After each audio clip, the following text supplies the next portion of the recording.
mas tem um ponto, não só do prazer pessoal, mas, a meu ver, fundamental para a civilização, né? O que criou a amálgama da civilização é justamente a literatura, quando ela trata desses grandes valores. Porque os grandes valores, claro, o que Shakespeare trata presente em qualquer ser humano, não importa onde. E eu vejo que todo o tecer da civilidade, do respeito, nasce muito dessa consciência de valores maiores, dos valores sublimes ou dos valores sagrados, né? Isso faz até com que pessoas que tenham grandes diferenças políticas ou sociais, ou mesmo que guerrearam durante muito tempo, consigam sentar à mesa e redesenhar uma nova ordem mundial, tal, porque existe ali uma amálgama de valores que, na verdade, pautam, né, a conduta das pessoas. E, a meu ver, essa crise existencial, ela é tão grave quanto a perda de referência que nós temos hoje na civilização. Né? A civilização parece que está padecendo por ausência de termos um mínimo denominador comum de determinados valores, né? Como você vê hoje esse mundo da polarização, do radicalismo, essa perda da civilidade? Isso é, no fundo, uma crise de valores com a perda da nossa ligação com as humanidades? Sem dúvida, sem dúvida. Aliás, esse é o tema que eu investigo nesse último trabalho que eu publiquei, É Próprio do Humano, onde eu encontro essas 12 lições, né, que são justamente esses elementos essenciais. Tem a ver com os trabalhos de Hércules, é isso? Os 12? Tem a ver com os trabalhos de Hércules, tem a ver com as 12 tribos de Israel, tem a ver com os 12 apóstolos de Cristo. Esse número 12, né, tá ligado a... engraçado, porque quando eu comecei a escrever esse livro, eu não tinha ideia de quantas lições eram, né?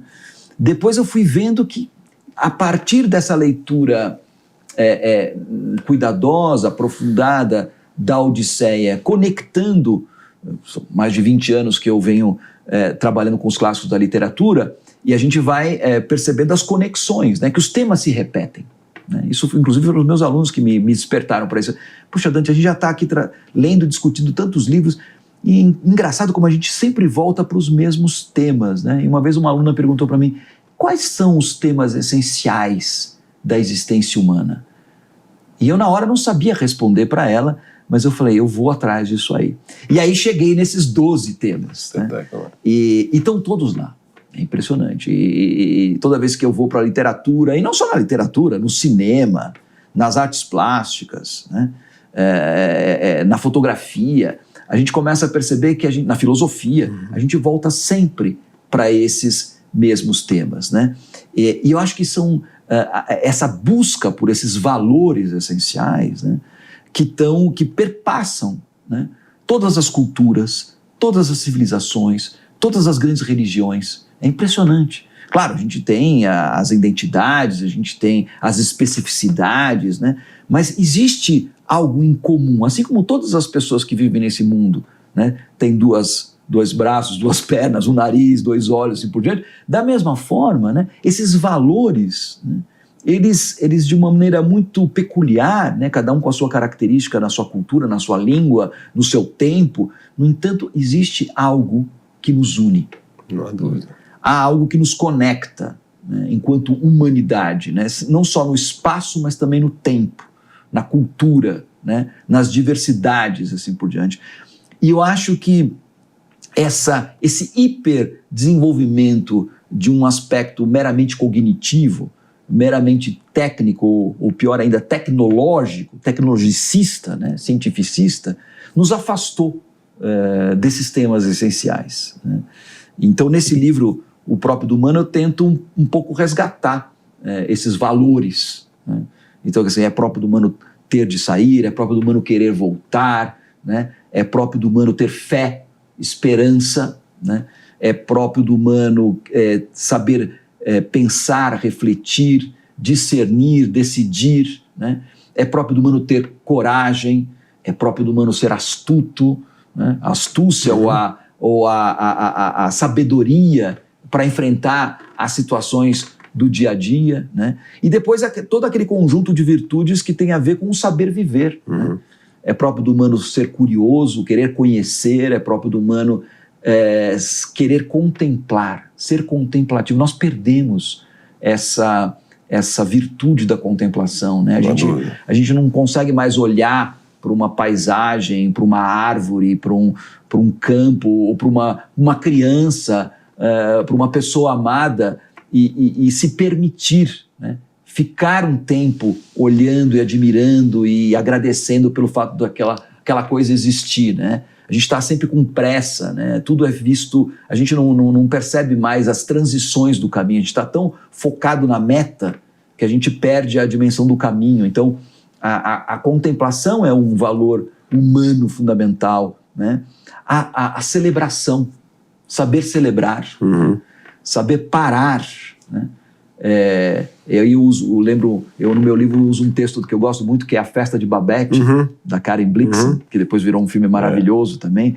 Essa coisa de sentar à mesa, né? Verdade. E contar histórias, né? Então, quer dizer, tudo isso que ao longo de séculos foi se destilando e foi se amalgamando, né? Na composição daquilo que é a base de qualquer civilização, não é só ocidental, né? Você vai na China, vai no Japão, na África, na América, você vai perceber que, com diferenças claramente, mas essa questão do ato de comer e da ligação do comer com o sagrado, né? É algo fundamental, e hoje a gente não come mais, a gente se alimenta simplesmente, né? Não existe mais essa ideia da refeição, que é uma palavra que eu gosto muito, né? Porque refeição é você não só refazer as forças, mas você se refazer do ponto de vista existencial mesmo, né?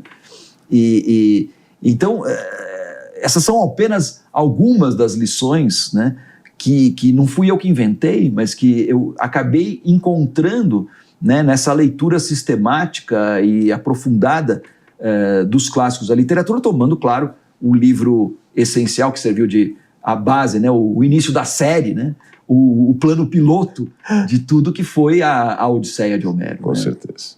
E aí vai lidar com todas as coisas que movem o ser humano, né? Exatamente. A culpa, o amor, a virtude, o sagrado, né? Todos esses grandes temas da humanidade. A finitude. A finitude. Né? A eternidade. Aliás, a finitude é uma coisa muito interessante. Como nós dávamos bem com a finitude no passado, e hoje a finitude é algo que incomoda muito. Né? Pois é, e agora essa questão toda de que a gente tem que ficar jovem para sempre, de que a gente vai fazendo recalchutagens, né? Até eu estava comentando pouco tempo atrás esse último filme que fez o maior sucesso aí, o Substance, né? Que fala justamente disso, né? De revelar a sua melhor versão. Qual que é a sua melhor versão, né? Então, eu acho que são temas muito contemporâneos. E é por isso que a literatura ela é sempre atual.